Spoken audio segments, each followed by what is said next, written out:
ጤና ይስጥልን የኢትዮርካ ሚዲያ ቤተሰቦቻችን እንደምን አላችሁ? በዛሬ ዜና ዝግጅታችን በሀገር ውስጥና በዓለም አቀፍ ደረጃ ትኩረት የሳቡ አበይት መረጃዎችን ይዘንላችሁ ቀርበናል።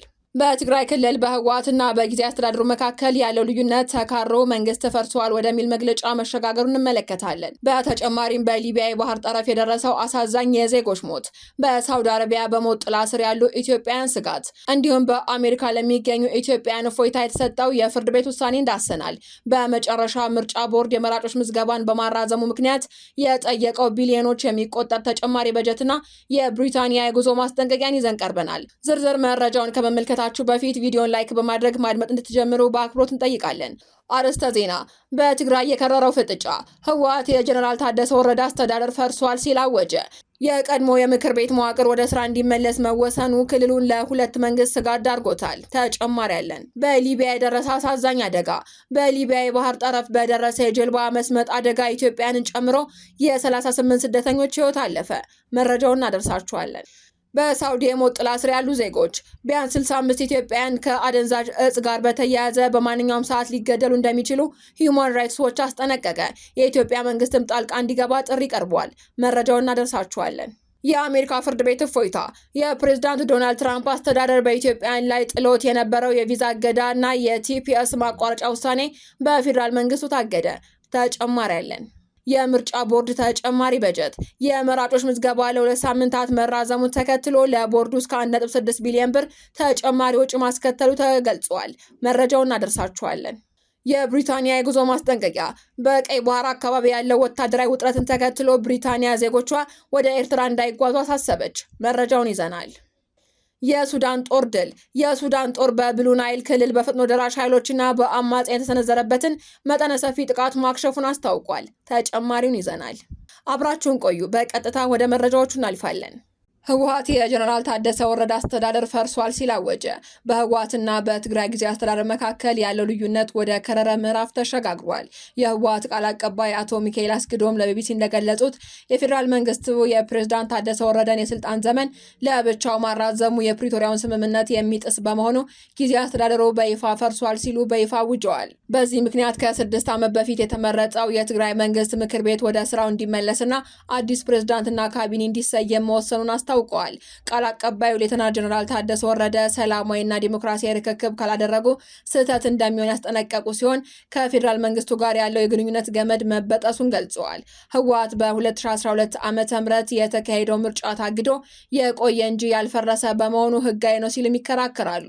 በአሁኑ ወቅትም ክልሉ 40 በመቶ የሚሆነው መሬቱ በሌሎች ቁጥጥር ስር በመሆኑ አዲስ ምርጫ ማካሄድ እንደማይችልና ብቸኛው አማራጭ የቀድሞ ምክር ቤት መመለስ እንደሆነም ድርጅቱ ያምናል። በሌላ በኩል ፕሬዝዳንት ታደሰ ወረደ የህወሓትን ውሳኔ በጽኑ በመቃወም ድርጊቱ የፕሪቶሪያውን ስምምነት የሚያፈርስና ወደ ጦርነት የሚያመራ መፈንቅለ መንግስት ነው ሲሉ ገልጸውታል። ፕሬዝዳንቱ የሚመሩት ካቢኔ መደበኛ ስራውን እንደሚቀጥል ቢያስታውቅም ህወሓት ግን ምክር ቤቱ ዳግም በማዋቀር አዲስ አስፈጻሚ ለመሰየም በዝግጅት ላይ መሆኑን ገልጿል። ይህ አዲስ ፍጥጫ በትግራይ ክልል ውስጥ ሁለት መንግስት የመኖሩ ስጋት እያባበሰው ይገኛል። በሊቢያ የባህር ጠረፍ በደረሰ አደጋ ኢትዮጵያውያን ስደተኞች ህይወታቸው አለፈ። በሊቢያ የባህር ጠረፍ አቅራቢያ በደረሰ አሳዛኝ የጀልባ መስጠም አደጋ ኢትዮጵያንን ጨምሮ የ38 ስደተኞች ህይወት ማለፉ ተዘግቧል። በሚድል ኢስት ሞኒተር ትናንት ሚያዝያ 20 ቀን 2018 ዓ.ም የወጣው መረጃ እንደሚያመላክተው ጀልባዋ የሞተር ብልሽት አጋጥሟት በነበረበት ወቅት በሊቢያ የባህር ጠረፍ ጠባቂዎች አደገኛ እንቅስቃሴ ምክንያት ለከፋ አደጋ ተጋልጣለች። ወደ 100 የሚጠጉ ስደተኞችን አሳፍራ በነበረችው በዚህ ጀልባ ላይ ከነበሩትና ህይወታቸውን ካጡት መካከል ኢትዮጵያውያን፣ ግብፃውያንና ሱዳናውያን እንደሚገኙበት የተረጋገጠ ሲሆን ክስተቱ በስደት ላይ ያሉ ዜጎች የሚገጥማቸውን እጅግ አስከፊ የሆነ የህይወት አደጋዎች በድጋሚ ያመላከተ ሆኗል። በሳውዲ አረቢያ የሞት ፍርድ የተፈረደባቸው ኢትዮጵያውያን ስጋት ውስጥ ወድቀዋል ተባለ። በሳውዲ አረቢያ ቢያንስ 65 ኢትዮጵያውያን ፍልሰተኞች ከአደንዛዥ እጽ ወይንም ጫት ጋር በተያያዙ ወንጀሎች በማንኛውም ሰዓት ሊገደሉ የሚችሉበት ከፍተኛ ስጋት ላይ መሆናቸውን ሂዩማን ራይትስ ዎች አስታውቋል። እንደ ድርጅቱ መረጃ ባለፈው ሚያዝያ 13 ቀን 2018 ዓ.ም 3 ኢትዮጵያውያን መረሸናቸውን የተረጋገጠ ሲሆን ግድያው የተፈጸመውም ተከሳሾች ምንም አይነት የህግ ጠበቃ፣ አስተርጓሚ ወይንም ፍትሃዊ የፍርድ ሂደት ሳያገኙ መሆኑን መሆኑን በሪፖርቱ ተመላክቷል። ታሳሪዎቹ አብዛኞቹ በሰሜን ኢትዮጵያ በነበረው ጦርነት ምክንያት የተሰደዱ ሲሆኑ ወደ ሳውዲ ለመግባት ሲሉም በአዘዋዋሪዎች ተገደው ወይንም በሕግ የተከለከለ መሆኑን ሳያውቁ ጫት በመያዛቸው የተከሰሱ ናቸው ተብሏል።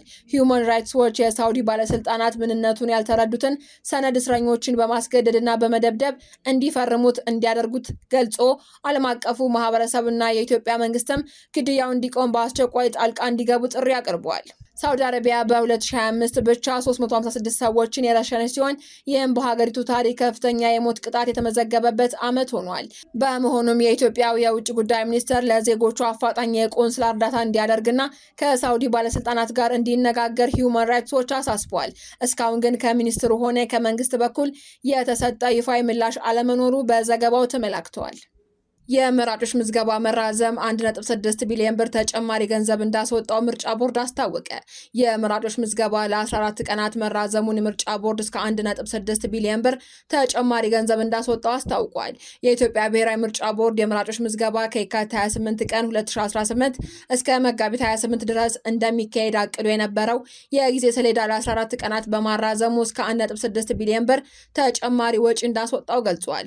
የቦርድ አባሉ አቶ ተህለቲ መስል የፌዴራልና የሕግ ፍትህ ኢንስቲትዩት የምርጫ ፍትህ በኢትዮጵያ የዳኝነት የፍትህና የአስተዳደር አካላት ሚና በሚል በአዲስ ዓለም አቀፍ ኮንቬንሽን ማዕከል ባዘጋጀው ውይይት ላይ ባደረጉት ንግግር ለምርጫ አስፈጻሚዎች ክፍያ 14 ቀን ጨምረን ከ1.5 እስከ 1.6 ቢሊዮን ብር ጠይቆናል ብለዋል። በተጨማሪም ቦርዱ ሚያዝያ 15 ቀን 2018 ዓ.ም በሰጠው ጋዜጣዊ መግለጫ ወቅት የቦርዱ ዋና ሰብሳቢ ሜላትወርቅ ኃይሉ ተጨማሪ በጀት እንደሚያስፈልጋቸው መግለጻቸው ይታወሳል። መንግስት ለምርጫ ቦርድ 10 ቢሊዮን ብር መመደቡን የገለጹት ሜላትወርቅ አሁን ባለው አካሄድ ከዛ በላይ የሚያስፈልግ እንደሆነ ነው የምናምነው፣ ተጨማሪ በጀት አዘጋጅተን ጥያቄ አቅርበናል ብለዋል። ምርጫ 2018 የተመለከተው በምርጫ ቦርድና ምርጫ አስፈጻሚዎች መካከል የተገባው የቅጥር ውል አንቀጽ 4 የምርጫ አስፈጻሚዎች ክፍያ በቀን አበል የሚታሰብ 548 ብር መሆኑን ገልጾ የቀን ቆጠራ ውሉ ከሚፈረምበት የካቲት 20 ቀን 2018 ዓ.ም ጀምሮ የምርጫ ቁሳቁስ ወደ ምርጫ ክልል እስከሚመልሱበት እስከ ሚያዝያ 10 እንደሚሆንም ተገልጿል።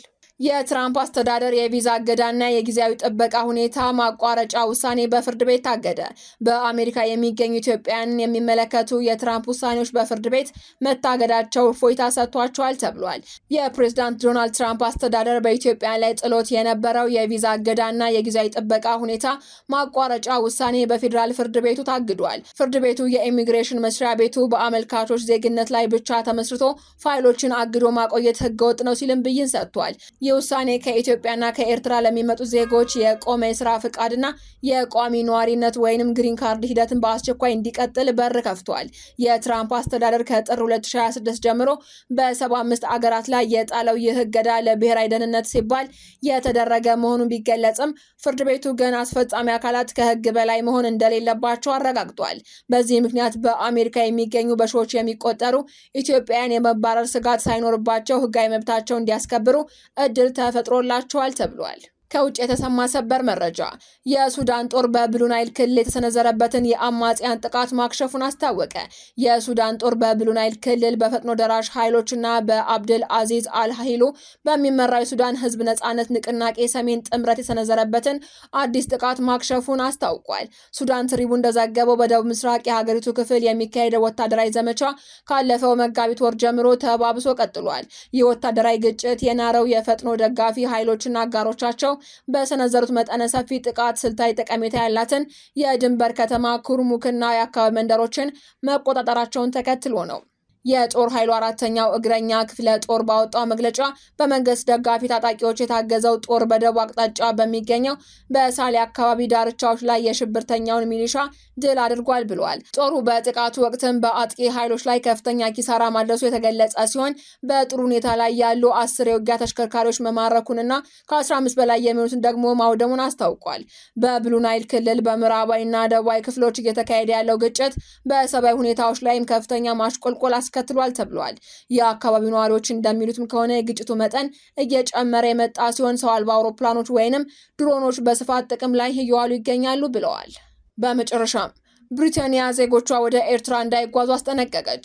በቀይ ባህር አካባቢ እየታየ ያለው ወታደራዊ እንቅስቃሴና ውጥረት እየጨመረ መምጣቱን ተከትሎ ነው ይህ ማስጠንቀቂያ የወጣው። በመሆኑም የብሪታንያ የውጭ ጉዳይ ሚኒስቴር ዜጎች ወደ ኤርትራ የሚያደርጉትን ማንኛውም አስፈላጊ ያልሆኑ ጉዞ እንዲያቆሙ አስጠንቅቋል። ሚኒስትሩ ባወጣው መግለጫ በቀጠናው ያለው የጸጥታ ሁኔታ አስተማማኝ ባለመሆኑና ወታደራዊ እንቅስቃሴዎች በመበራከታቸው ቱሪስቶችና የሀገሪቱ ዜጎች ከአካባቢው እንዲርቁ አሳስቧል።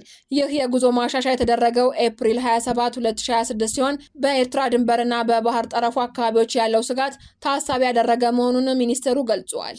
መረጃዎቻችን አበቃን። በሰላም ቆዩ።